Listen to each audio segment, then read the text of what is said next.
Hey, welcome to the what? Let's get into the next part of the show, man. Rumors, man. Rumor has it that Dustin Poirier has accepted a fight with your boy Colby Covington. Your boy. Now, you can't say that because then we're going to think it was Eric Anders. Your boy. Your boy. Your boy. So, all I'm going to say is, man, Sean, I feel like in the past, you've opened my eyes to some things that I didn't really want my eyes opened up to. And you know what I'm about to say. And in this fight, I feel like Colby Covington, being a minus 700 favorite, is going to win this fight handedly, because of the fact of the matter is he's going to take Dustin to the ground and he's going to put him in places where he can't get out of, and Dustin will not be able to do the things that he does best, which is punch people in the face. And I hate to say it because I know it's true. Colby Covington only talks shit outside the cage to get the fight, to make the money. And inside the cage, he does not fight with emotions, which is one of the smartest things I've seen out of a fighter. Now, go ahead and say what you're going to say, because it's going to be cliche. And it's the same thing you always say every day. Bars. Go ahead. So, it ain't cliche. It is. What I'm about to say. Number one, Colby Covington's not losing this fight. Oh. I understand. Off Jump Street. These odds were out 3 months ago whenever the rumors started circling around the first time. How do I put this? Is he going to wrestle him for a very large amount of time? Yeah. Probably not. Hot take. Listen to me when I tell you this. He ain't got to. The threat of it is going to allow Colby Covington to get his hands off and change everything very quickly. This fight is going to be highly contested on the feet, and it's still going to be lopsided. He's going to take a couple shots. He's going to have Dustin Poirier down. He's going to do the same thing he kind of did to Jorge Masvidal. And then past that, he is going to just do nothing but work. I'll set the over-under on maybe 3 takedowns this whole fight if it goes the distance. So you telling me right now that Colby Covington is going to stand and bang with Dustin Poirier? I didn't say that. And Dustin Poirier is going to be like stalling because he's going to be aware that Covington can take him down anytime. So his reaction and his reflex is going to be a lot slower. He's going to be a step ahead. And then Colby Covington is going to start banging his face in. Is that what you're trying to tell me? I don't know if he's gonna bang his faces, but I'm telling you, this fight is going to look. This fight is going to look more like the first Kamaru Usman fight than it will the Jorge Masvidal fight. Guaranteed. If this fight happens, I'm here for that. I'm here for that.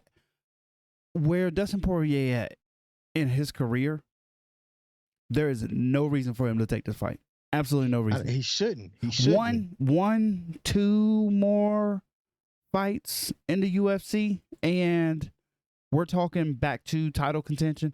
We're talking the fact that there is no champion right now, right? Yeah. There's a lot up for smoke. So why would you put yourself in this position in a fight that you know for a fact let me tell you, you might come up short?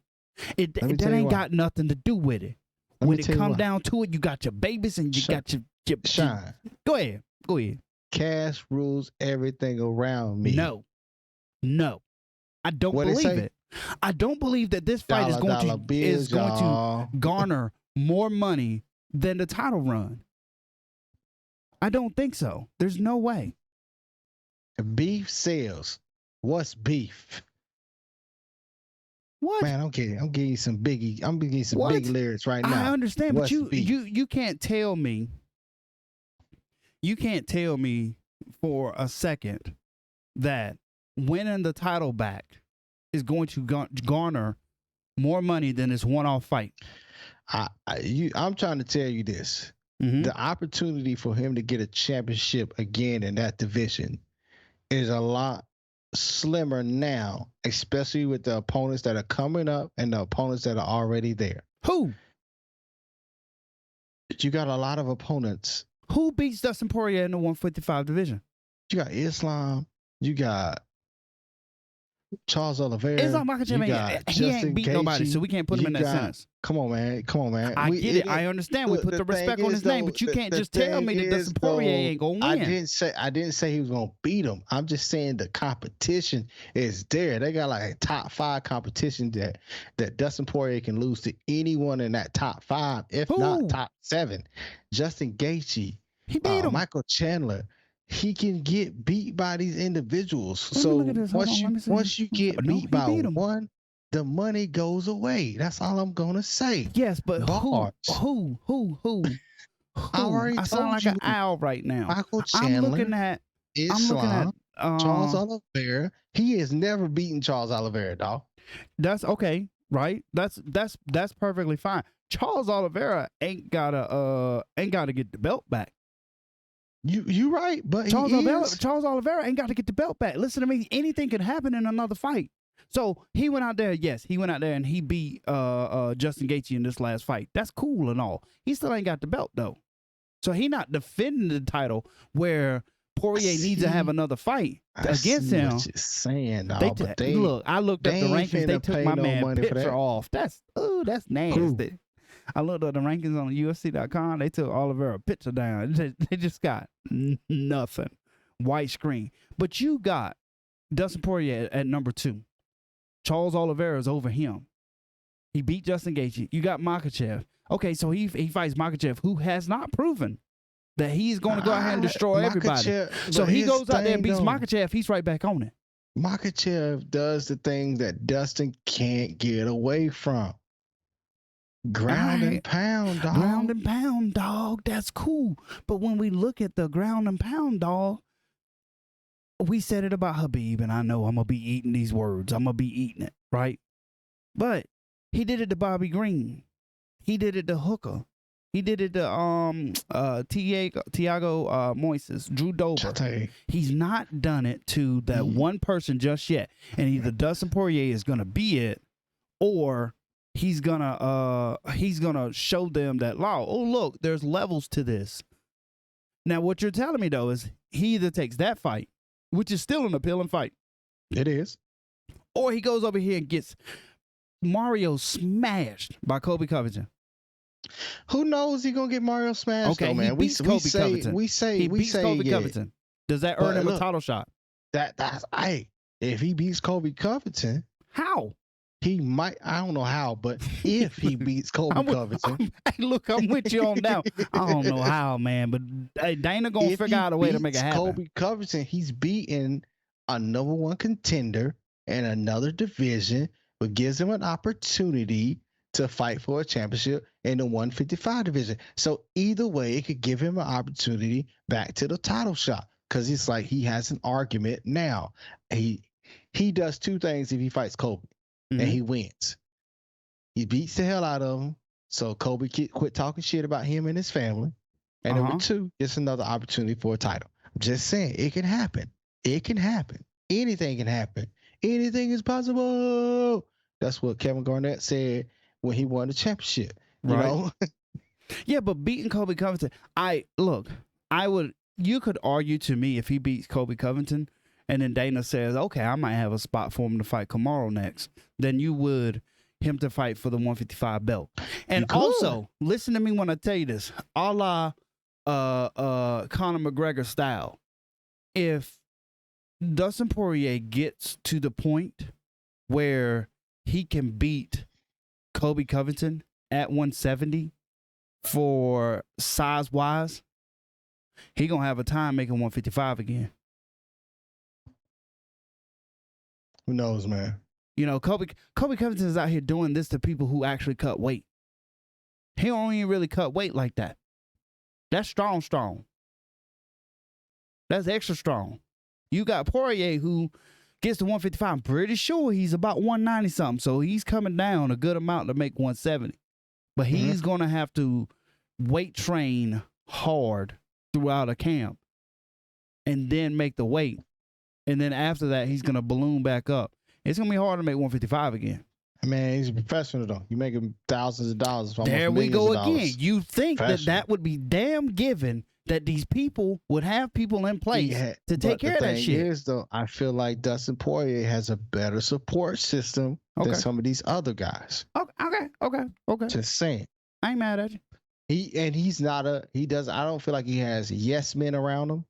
So when you have a group of people that's not going to say yes and has your best interest, because you already said, the coach said that's not a good look for you. So the coach has your best interest at hand. So if you got a lot of people that have your best interest at hand, it's always going to fall back on the fighter if he wants to do it or not. Mm-hmm. But if you got a whole group of individuals that have your best interest at hand, and that's somebody that you can listen to. Exactly. Because what's his name? He has Connor's best interest at hand, but I don't think Connor listened to him no more. No, Connor don't John Kavanaugh. All right, hot take. This fight gets put together. Who wins? Man, Colby Covington wins this in 5th round, probably by knockout. He probably tires him out because Colby Covington has a gas tank that's no other. The only real person I see beating Colby Covington, and I hate saying this, is Kamaru Usman. If Usman wasn't the champion, I feel like Colby Covington would be the champion, and we'll be hearing his mouth all the time. So I'm so glad Usman is a champion because we don't have to hear this guy every day, all day, with his hot takes about the world, what's going on in politics, what's going on in his sex life, things like that. So I feel like Colby Covington wins this in the 5th round. He just tires him out, knocks him out in the end, and Dustin just rides off in the sunset with millions of dollars in his pockets. That's something to say. I don't know where these millions are coming from, but all right. I've got Dustin Poirier winning the moral battle. I got Colby Covington walking through it. I got it. It ain't even close. If it goes to decision, it might be 50 to 45. Who knows? Who knows? But I do. We'll see. But listen to me when I tell you this. If Dustin Poirier goes out there and knocks out Colby Covington and then looks in the mirror and then looks in the camera lens as if he's looking me dead in my eyes going, "What now, bitch?" I'm going to give him the nod like, my man. Because I ain't even mad at him. I want you to win. I want nothing but the best for Dustin Poirier. But this ain't a fight he can win. I don't believe it. Hey, style makes fights, and I feel like these two styles don't match up. I feel like Colby Covington is a ground and pound individual that can wrestle you to death. And then, like you said before, with that attack mechanism, it's going to slow Dustin Poirier down to the point where his reflex is not going to be to his liking or where it needs to be, and Colby Covington just eats him alive, standing up. Boom. Hey, listen, before we move on to any other news, I just need you to know that Conor McGregor, in all his mystic wisdom, really did get them to put Dr. Stoppage as the reason why he lost that fight on his official record. Yep. Conor McGregor, Dustin Poirier win. Conor McGregor, Dr. Stoppage, broken ankle, 5 minutes in the round 1. And Sean O'Malley couldn't get that? Well, I think he went down and then got punched, but Conor McGregor Conor McGregor I think took a couple punches too, man. Conor McGregor did. He did get them to put freaking lost Dr. Stoppage, broken ankle. All right, whatever. Respect got the them man. paws put on him. Oh man, what you got in that?